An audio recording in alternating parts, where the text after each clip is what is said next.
Welcome to the Bible in 1 Year with Melissa Sykes. Today is August 25th. The day of judgment has arrived, just as God promised. In the 11th year of Zedekiah's reign, Jerusalem is breached by the Babylonians. King Zedekiah is captured and his sons are killed before his very eyes. Afterward, his own eyes are put out. See Ezekiel chapter 12, verse 13. Yet although the surrounding nations would perish, Israel would be regathered and rebuilt. Were it not for the promises of God regarding Israel, they too would cease to exist. Israel would be kingless and subservient to the Babylonians and the Persians until they returned to their land and rebuild. Even then, they would serve the Greeks and Romans over the succeeding centuries.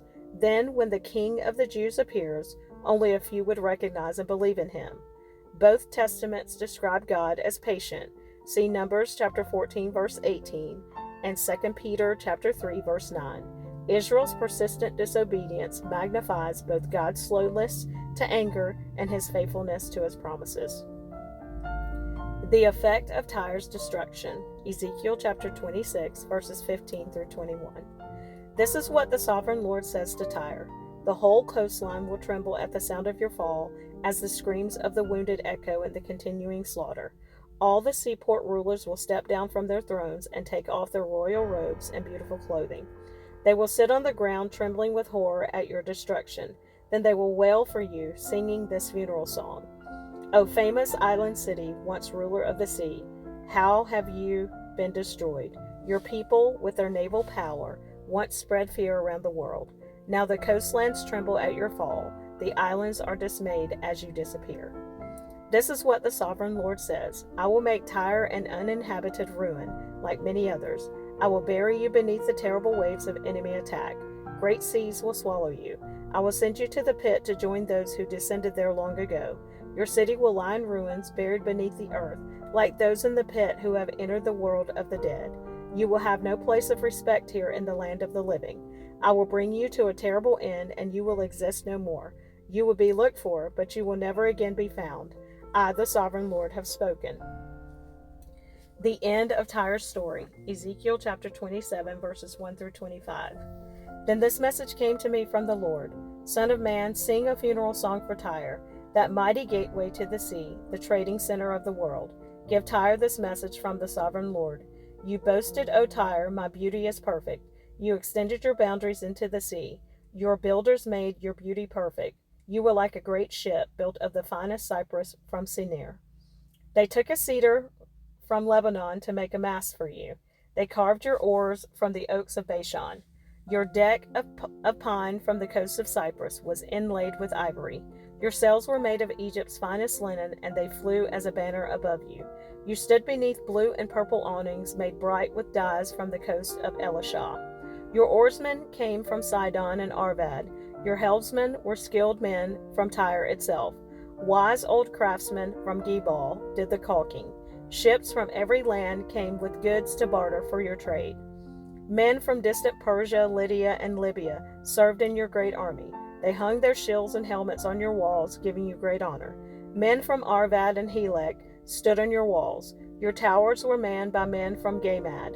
Their shields hung on your walls, completing your beauty.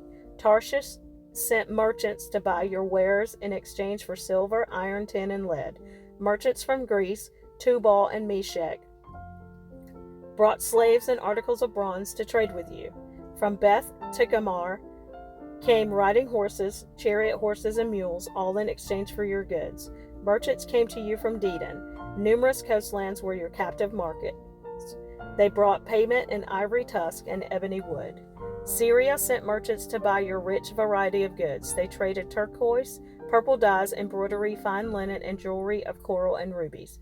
Judah and Israel traded for your wares, offering wheat from Minnith, figs, honey, olive oil, and balm. Damascus sent merchants to buy your rich variety of goods, bringing wine from Helbon and white wool from Zahar. Greeks from Uzal came to trade for your merchandise. Wrought iron, cassia, and fragrant calamus were bartered for your wares. Dedan sent merchants to trade their expensive saddle blankets with you. The Arabians and the princes of Kedar sent merchants to trade lambs and rams and male goats in exchange for your goods. The merchants of Sheba and Ramah came with all kinds of spices, jewels, and gold in exchange for your wares. Haran, Canaan, Eden, Sheba, Asher, and Kilmad came with their merchandise too. They brought choice fabrics to trade, blue cloth, embroidery, and multicolored carpets rolled up and bound with cords. The ships of Tarshish were your ocean caravans. Your island warehouse was filled to the brim. The destruction of Tyre, Ezekiel chapter 27, verses 26 through 36. But look, your oarsmen have taken you into stormy seas. A mighty eastern gale has wrecked you in the heart of the sea. Everything is lost, your riches and wares, your sailors and pilots, your shipbuilders, merchants, and warriors. On the day of your ruin, everyone on board sinks into the depths of the sea. Your cities by the sea tremble as your pilots cry out in terror. All the oarsmen abandon their ships. The sailors and pilots stand on the shore. They cry aloud over you and weep bitterly. They throw dust on their heads and roll in ashes. They shave their heads in grief for you and dress themselves in burlap. They weep for you with bitter anguish and deep mourning. As they wail and mourn over you, they sing this sad funeral song. Was there ever such a city as Tyre, now silent at the bottom of the sea? The merchandise you traded satisfied the desires of many nations. Kings at the ends of the earth were enriched by your trade. Now you are a wrecked ship, broken at the bottom of the sea. All your merchandise and crew have gone down with you. All who live along the coastlands are appalled at your terrible fate. Their kings are filled with horror and look on with twisted faces. The merchants among the nations shake their heads at the sight of you, for you have come to a horrible end and will exist no more. A message for Tyre's king. Ezekiel chapter 28, verses 1 through 19. Then this message came to me from the Lord. Son of man, give the prince of Tyre this message from the sovereign Lord. In your great pride you claim, I am a god. I sit on a divine throne in the heart of the sea. But you are only a man and not a god, though you boast that you are a god. You regard yourself as wiser than Daniel, and think no secret is hidden from you. With your wisdom and understanding you have amassed great wealth, gold and silver for your treasuries. Yes, your wisdom has made you very rich, and your riches have made you very proud. Therefore, this is what the sovereign Lord says, because you think you are as wise as a god, I will now bring against you a foreign army, the terror of the nations. They will draw their swords against your marvelous wisdom and defile your splendor. They will bring you down to the pit, and you will die in the heart of the sea, pierced with many wounds. Will you then boast, I am a god, to those who kill you? To them you will be no god, but merely a man. You will die like an outcast at the hands of foreigners. I, the sovereign Lord, have spoken. Then this further message came to me from the Lord. Son of man, sing this funeral song for the king of Tyre. Give him this message from the sovereign Lord. You were the model of perfection, full of wisdom and exquisite in beauty. You were in Eden, the garden of God. Your clothing was adorned with every precious stone, red carnelian, pale green peridot, white moonstone, blue-green beryl, onyx, green jasper, blue lapis lazuli, turquoise, and emerald, all beautifully crafted for you and set in the finest gold. They were given to you on the day you were created. I ordained and anointed you as the mighty angelic guardian. You had access to the holy mountain of God and walked among the stones of fire. You were blameless in all you did from the day you were created until the day evil was found in you. Your rich commerce led you to violence, and you sinned. So I banished you in disgrace from the mountain of God. I expelled you, O mighty guardian, from your place among the stones of fire. Your heart was filled with pride because of all your beauty. Your wisdom was corrupted by your love of splendor. So I threw you to the ground and exposed you to the curious gaze of kings. You defiled your sanctuaries with your many sins and your dishonest trade. So I brought fire out from within you, and it consumed you. I reduced you to ashes on the ground in the sight of all who were watching. All who knew you are appalled at your fate. You have come to a terrible end, and you will exist no more. A message for Sidon. Ezekiel chapter 28, verses 20 through 24. Then another message came to me from the Lord. Son of man, turn and face the city of Sidon and prophesy against it. Give the people of Sidon this message from the sovereign Lord. I am your enemy, O Sidon, and I will reveal my glory by what I do to you. When I bring judgment against you and reveal my holiness among you, everyone watching will know that I am the Lord. I will send a plague against you, and blood will be spilled in your streets. The attack will come from every direction, and your people will lie slaughtered within your walls. Then everyone will know that I am the Lord. No longer will Israel's scornful neighbors prick and tear at her like briars and thorns, for then they will know that I am the sovereign Lord. Restoration for Israel. Ezekiel chapter 28, verses 25 and 26. This is what the sovereign Lord says: the people of Israel will again live in their own land, the land I gave my servant Jacob, for I will gather them from the distant lands where I have scattered them. I will reveal to the nations of the world my holiness among my people. They will live safely in Israel and build homes and plant vineyards. And when I punish the neighboring nations that treated them with contempt, they will know that I am the Lord their God. The fall of Jerusalem. 2 Kings chapter 25, verses 3 through 7, around 586 BC. By July 18th, in the 11th year of Zedekiah's reign, the famine in the city had become very severe, and the last of the food was entirely gone. Then a section of the city wall was broken down. Since the city was surrounded by the Babylonians, the soldiers waited for nightfall and escaped through the gate between the two walls behind the king's garden. Then they headed toward the Jordan Valley.